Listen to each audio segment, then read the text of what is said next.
अस्सलामु अलैकुम वरहमतुल्लाहि वबरकातुहू। प्यारे दोस्तों, आज की इस मुबारक वीडियो में हम आपको कुरान करीम की दो निहायत अजीम और बाबरकत सूरतें सुनाने जा रहे हैं, सूरह यासीन और सूरह रहमान। ये वो मुबारक सूरतें हैं जिनकी तिलावत दिलों को सुकून, घरों को बरकत और जिंदगी को रहमतों से भर देती है। अगर आप इखलास के साथ इन सूरतों को मुकम्मल सुन लें तो अल्लाह ताला की रहमत से आपकी जिंदगी में खैर बरकत के दरवाजे खुल सकते हैं। दोस्तों, सूरह यासीन को कुरान का दिल कहा जाता है, जबकि सूरह रहमान अल्लाह ताला की बेशुमार नेमतों की याद दिलाती है। इन दोनों सूरतों की तिलावत सुनने से दिल को इत्मीनान, रूह को सुकून और ईमान को ताजगी हासिल होती है। अगर आप अपने घर में बेसुकूनी महसूस करते हैं, कारोबार में रुकावटें हैं, रिस्क में तंगी है, या आपको लगता है कि नजरे बद और हसद के असरात आपकी जिंदगी पर पड़ रही हैं, तो रोजाना इन मुबारक सूरतों की तिलावत सुनने का मामूल बना लें। इंशाअल्लाह अल्लाह ताला आपके हालात में बेहतरी अता फरमाएगा और आपके घर में खैर बरकत नाजिल फरमाएगा। एक अहम गुजारिश है कि जब आप इन सूरतों को सुनना शुरू करें तो कोशिश करें कि उन्हें मुकम्मल तवज्जो और अदब के साथ आखिर तक सुनें, ताकि आप इनकी रूहानी फवाइद से भरपूर इस्तिफादा कर सकें। अगर आप कुरान पाक से मोहब्बत करते हैं तो अभी इस वीडियो को लाइक कर दीजिए और हमारे चैनल को सब्सक्राइब करना ना भूलिए, ताकि कुरान करीम की मजीद खूबसूरत तिलावतें और इस्लामी बयानात आप तक पहुंचते रहें। बिस्मिल्लाहिर्रहमानिर्रहीम। यासीन वल कुरआनिल हकीम इन्नका लमिनल मुरसलीन अला सिरातिम मुस्तकीम तंजीलल अज़ीज़िर रहीम लितुन्ज़िर कौमन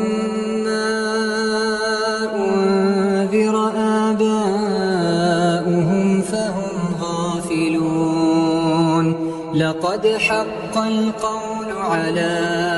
أكثرهم فهم لا يؤمنون إنا جعلنا في أعناقهم أغلالا فهي إلى الأذقان فهم مقمحون وجعلنا من بين أيديهم سدا ومن خلفهم سدا فأغشيناهم فهم لا يبصرون وسواء عليهم أأنذرتهم أم لم تنذرهم لا يؤمنون إنما تنذر من اتبع الذكر وخشي الرحمن بالغيب فبشره بمغفرة وأجر كريم إنا نحن نحيي الموتى ونكتب ما قدموا وآثارهم وكل شيء أحصيناه في إمام مبين واضرب لهم مثلا أصحاب القرية إذ جاءها المرسلون إذ أرسلنا إليهم اثنين فكذبوهما فعززنا بثالث فقالوا إنا إليكم مرسلون قالوا ما أنتم إلا بشر مثلنا وما أنزل الرحمن من شيء إن أنتم إلا تكذبون قالوا ربنا يعلم إنا إليكم لمرسلون وما علينا إلا البلاغ المبين قالوا إنا تطيرنا بكم لئن لم تنتهوا لنرجمنكم وليمسنكم منا عذاب أليم قالوا طائركم معكم أئن ذكرتم بل أنتم قوم مسرفون وجاءوا وجاء من أقصى المدينة رجل يسعى قال يا قوم اتبعوا المرسلين اتبعوا من لا يسألكم أجرا وهم مهتدون وما لي لا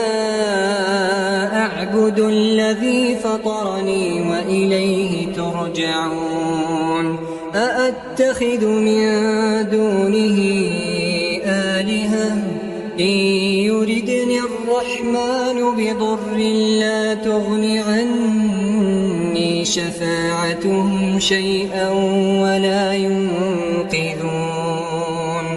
إني إذا لفي ضلال مبين إني آمنت بربكم فاسمعون قيل ادخل الجنة قال يا ليت قومي يعلمون بما غفر لي ربي وجعلني من المكرمين وما أنزلنا على قومه من بعده من جند من السماء وما كنا منزلين إن كانت إلا صيحة واحدة فإذا هم خامدون يا حسرة على العباد يا حسرة على العباد ما يأتيهم من رسول إلا كانوا به يستهزئون ألم يروا كم أهلكنا قبلهم من القرون أنهم إليهم لا يرجعون وإن كل لما جميع لدينا محضرون وآية لهم الأرض الميتة أحييناها وأخرجنا منها حبا فمنه يأكلون وجعلنا فيها جنات من نخيل وأعناب وفجرنا فيها من العيون ليأكلوا من ثمره وما عملته أيديهم أفلا يشكرون سبحان الذي خلق الأزواج كلها مما تنبت الأرض ومن أنفسهم ومما لا يعلمون وآية لهم الليل نسلخ منه النهار فإذا هم مظلمون والشمس تجري لمستقر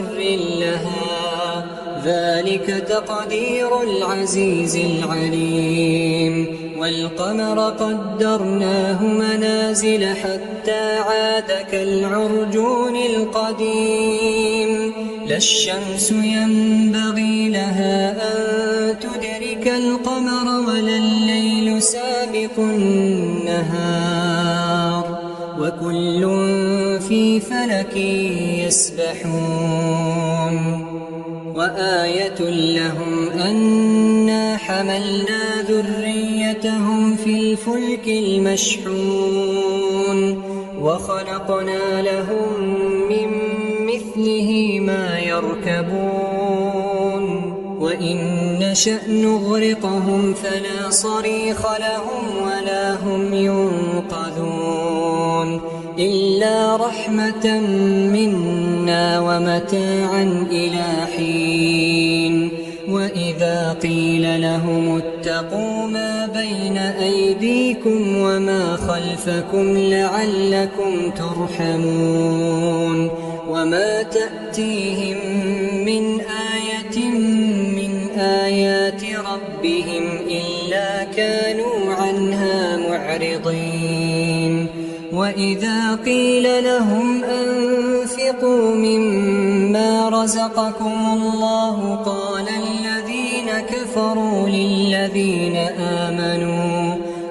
الذين كفروا للذين آمنوا أنطعم من لو يشاء الله أطعمه إن أنتم إلا في ضلال مبين ويقولون متى هذا الوعد إن كنتم صادقين ما ينظرون إلا صيحة واحدة تأخذهم وهم يخصمون فلا يستطيعون توصية ولا إلى أهلهم يرجعون ونفخ في الصور فإذا هم من الأجداث إلى ربهم ينسلون قالوا يا ويلنا من بعثنا من مرقدنا هذا ما وعد الرحمن وصدق المرسلون إن كانت إلا صيحة واحدة فإذا هم جميع لدينا محضرون فاليوم لا تظلم نفس شيئا ولا تجزون إلا ما كنتم تعملون إن أصحاب الجنة اليوم في شغل فاكهون هم وأزواجهم في ظلال على الأرائك متكئون لهم فيها فاكهة ولهم ما يدعون سلام قولا من رب رحيم وامتازوا اليوم أيها المجرمون ألم أعهد إليكم يا بني آدم ألا تعبدوا الشيطان إنه لكم عدو مبين وأن اعبدوني هذا صراط مستقيم ولقد أضل منكم جبلا كثيرا أفلم تكونوا تعقلون هذه جهنم التي كنتم توعدون اصلوها اليوم بما كنتم تكفرون اليوم نختم على أفواههم وتكلمنا أيديهم وتشهد أرجلهم بما كانوا يكسبون ولو نشاء لطمسنا على أعينهم فاستبقوا الصراط فأنى يبصرون ولو نشاء لمسخناهم على مكانتهم فما استطاعوا مضيا ولا يرجعون ومن نعمره ننكسه في الخلق أفلا يعقلون وما علمناه الشعر وما ينبغي له إن هو إلا ذكر وقرآن مبين لينذر من كان حيا ويحق القول على الكافرين أولم يروا أنا خلقنا لهم مما عملت أيدينا أنعاما فهم لها مالكون وذللناها لهم فمنها ركوبهم ومنها يأكلون ولهم فيها منافع ومشارب أفلا يشكرون واتخذوا من دون الله آلهة لعلهم ينصرون لا يستطيعون نصرهم وهم لهم جند محضرون فلا يحزنك قولهم إنا نعلم ما يسرون وما يعلنون أولم ير الإنسان أنا خلقناه من نطفة فإذا هو خصيم مبين وضرب لنا مثلا ونسي خلقه قال من يحيي العظام وهي رميم قل يحييها الذي أنشأها أول مرة وهو بكل خلق عليم الذي جعل لكم من الشجر الأخضر نارا فإذا أنتم منه توقدون أوليس الذي خلق السماوات والأرض بقادر على أن يخلق مثلهم بلى وهو الخلاق العليم إنما أمره إذا أراد شيئا أن يقول له كن فيكون فسبحان الذي بيده ملكوت كل شيء وإليه ترجعون